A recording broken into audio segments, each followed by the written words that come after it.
তাৰ পিছৰ কথাটো আইছো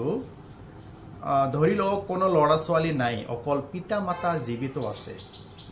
মাকৰ অংশ কিমান এতিয়া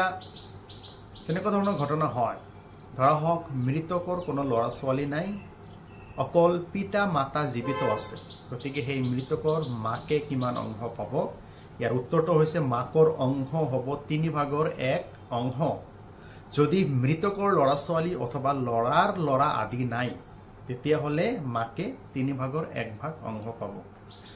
তাৰ পিছৰ বিষয়টো আইছো মৃতকৰ ল'ৰা ছোৱালী নাতি নাতিনী আছে মাকৰ অংশ কিমান হ'ব ইয়াৰ উত্তৰটো হৈছে 6/1 অংশ পাব আৰু যদি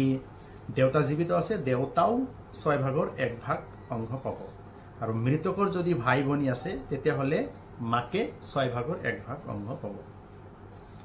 এইখিনি আছিল মুছলিম ফাৰাইজৰ কিছুমান সৰু সৰু কথা অৱগত কৰিলো যদি ভিডিও আপোনালোকৰ ভাল লাগে লাইক কমেন্ট আৰু শেয়াৰ কৰিব ধন্যবাদ